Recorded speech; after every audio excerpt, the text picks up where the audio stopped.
Hey folks, this is Dr. Kat Schreier from Water Citizen, producer of the WaterPitch Water Startup Matching Extravaganza, and we are very excited today to have one of our reverse pitch presenters. Right Honorable Yvonne Gamble is going to be part of our investor panel. She is the head of the founder of Sanpete Financial Group, which does venture capital. It does a lot of really great things in the whole startup ecosystem. And so we're very excited to have her as part of the team. Yvonne, thank you so much for being here. Well, thank you. I enjoy being here. Always times that I get to spend with you, Dr. Cat, I enjoy.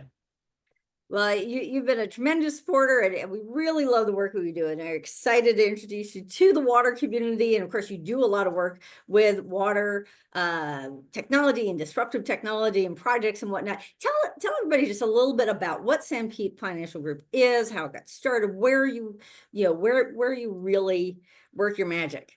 Okay. Well, we got started back in the 70s, actually, doing your financial work in infrastructure.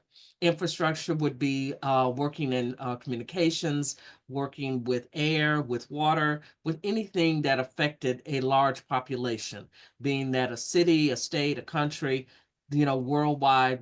That's where we got our start, real deep.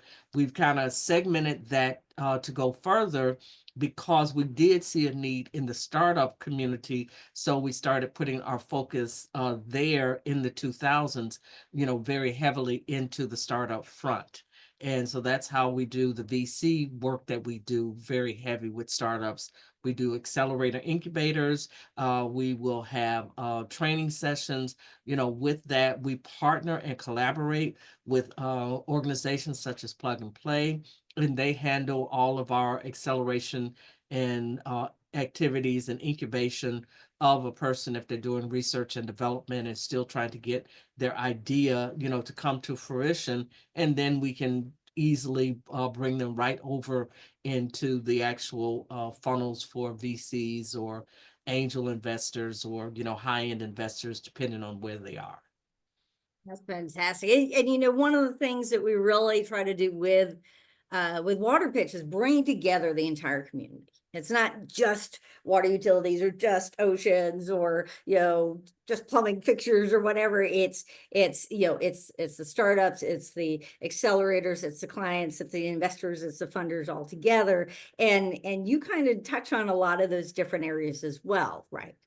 Yes, that's correct. And the reason being is because of the fact that it takes all of that to make this thing go. If you don't do that, you're really not going to get there with it, because you have to look at the entire life cycle of a business. It starts obviously, with an idea, research and development, and then that idea needs to be, incubated as it's going along so that they can poll out and have focus groups and that sort of thing. But every single piece of that, you obviously need what? Some type of funding, some type of capital in order to make it through each of those different segments. And that's why we touch it from end to end. So someone coming in at the very startup, all the way to pre-seed, seed capital, A rounds, B rounds, C rounds, and even up to the D rounds, when they're well-established businesses. Very nice. And again on the investor side as well, that they need to, we've talked about this. One of my dreams for the future of WaterPitch is really help water professionals who've done very well, with big tech firms or heavy utility or something with a big city that have enough to become accredited investors and have the water knowledge to be able to understand the technologies that they're seeing, to learn how to be investors, to learn how to do the due diligence, to learn how to read a term sheet, to learn how to vet. How do they decide how to play in that arena? Well, I'm so happy that you actually mentioned that, because one of the things that we're doing in 2025 is we're setting up our funds. And our various funds, we look for what we call limited partners. And a limited partner would be exactly what you just described, an accredited investor who is well versed, in a particular area, because that's that area that they're well versed in. They're going to be amenable to want to invest in that area. And with that, we actually teach them everything they need to know about the investment and what it does and how it does and the due diligence. And our back office is actually doing this work, and we're giving them a 1 or 2 pager on that particular company, and then they can decide if they want to invest in it, and they don't have to do all the back end work. It's already done for them.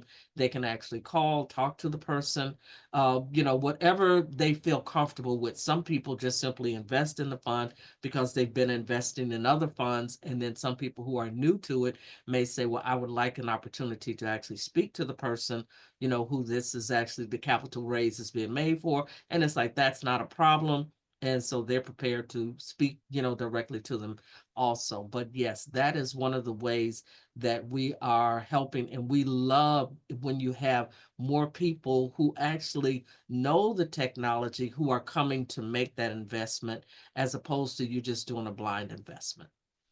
That I think that's one of my favorite parts at WaterPitch is when the fact that we have so many breaks between every single session, that we have voting after every single pitch and some opportunities to get some feedback, and then also to request a follow-up. And even during the lunch, you're not having a bunch of keynote speakers, just grab a box lunch, go sit and talk to someone, say, hey, I thought this was really cool. I want to know more about your technology. So for those who want to geek out water technology and actually talk to the startups, not just in a little cluster in the corner of the expo hall.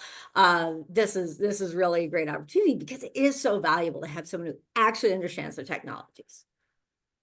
Yes, and you're absolutely right there. And I love the way that you set yours up. That's why, it's definitely was important to me to be on the reverse pitch panel and to really, talk to them, because this gives us an opportunity as a VC to actually explain to them what this process is like. Because when you're talking about coming to someone and asking them to invest in your business, it is a relationship that you are building. And so therefore you have to step outside of the fact, I need, and begin to look at that person. What do they do? Just like you asked me at the very onset, what types of things do you invest in? What types of things are you interested in? That's the same thing you're going to have to ask every VC that you're speaking to. And really what you need to do before you even speak, we have our information. It's out there. You've got to do your homework. You have to do your due diligence before you even speak to or try to attempt to speak to an investor, so that there is at least an interest in what it is that you're trying to do. Yeah, absolutely. I mean, we hear from a lot of investors like, oh, they just don't do their homework and everything. It's like, do you actually say what you do? Is it on your website? Some of them just don't put it out there. So we don't just have the investor talking heads just kind of pontificating on the future of the industry or what they see the trends are. It's like every investor, every client, they're expected to give a little spiel at the beginning of, for the investor, what's your thesis? What do you look for? Why, what are your, the areas that you focus on? What stages? What do you look for in a founder or in a founding team? And then what do you offer? Is it just the money? Is it opening doors? Is it accelerator support? All of that. That really helps to create a more valuable exchange and say, oh, look, there's a whole bunch of investors. I'm going to go talk to all of them. Well, you know what, you said you said it right. And that's generally a lot of times what happens. And they'll come up and there is no match, there's no fit. And really, even if you check into an investor and that investor checks all the boxes, it still may not be a fit. And I'll tell you why. Because in a relationship is what is personalities. It is personalities. And what happens is, yes, investors are very, very quick to introduce you to someone else if you don't fit with them. But if they don't have a clear understanding of what it is you're trying to do and where you are in your timeline of what you're wanting to do or how much you need, and sometimes the founders are very vague with those types of things. Do you have a patent? Some simple questions or what have you. And you're not forthcoming with the answers, or you seem to be stumbling over it. Well, guess what? I'm not going to introduce you to my Rolodex, because what is that? That's my reputation. is on the line. So therefore, you have to realize, build a relationship, have a coffee with someone. You don't just, barrel in, to it. You need to be looking to build a relationship. And just because I want to invest in space innovation and you have a product that's in space innovation, does not automatically guarantee I'm going to invest in your company.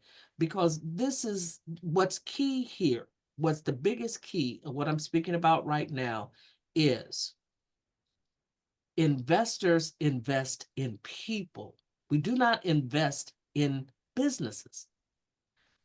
Let me be clear about that. Let me go back over that again. This time I'm going to take it a little bit slower. Investors invest in people. We do not invest in businesses. A business would simply stand alone and would do absolutely nothing if it did not have the people. So I have to know the people first. I have to know who they are, where they are. Is this someone who really looks like they can carry this all the way through end to end? Are they able? Do they have, the right personality? Do they have a team behind them?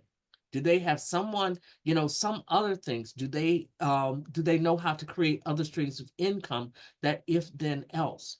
There's things that I'm looking at and I'm looking for when I'm just talking to the person.